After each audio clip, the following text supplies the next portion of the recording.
So I watched The Irishman and it was so boring. It was just 3 hours of old people talking. I was just waiting for people to start shoot each other. Like, what the hell?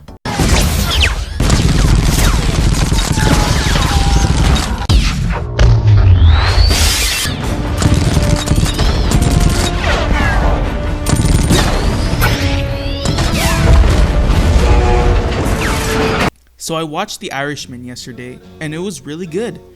The writing was great, the acting was superb, and the message of the film was fully realized. I have to talk about the length of the movie. It was 3 hours and 26 minutes long, but it wasn't boring.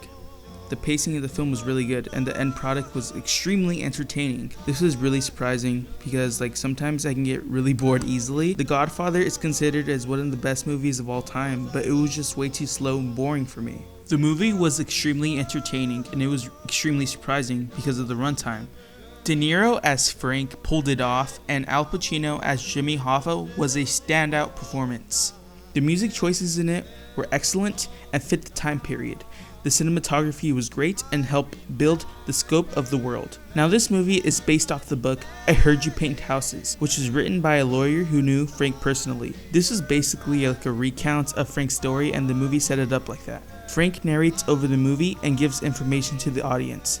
In the beginning, we meet the main characters and learn how they become partners and other people who were involved at that time. But it came to a point where there were so many characters that it was hard to keep track of. The first 50 minutes felt like an exposition dump. Some of the de-aging and the green screen in the car looked fake, but it wasn't distracting. When someone was killed in this movie, it was extremely quiet and brutal. Every time someone was about to be killed in the movie, there wasn't a lot of build-up, but once it happened, I sometimes had to process what just happened. The movie was pretty depressing, but it was deliberately designed that way. Joe Pesci as Russell was great.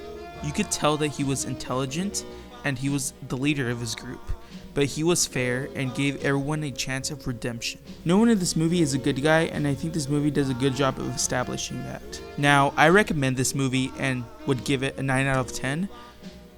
And at this point, everyone in the world has Netflix, so there really is no excuse not to watch this.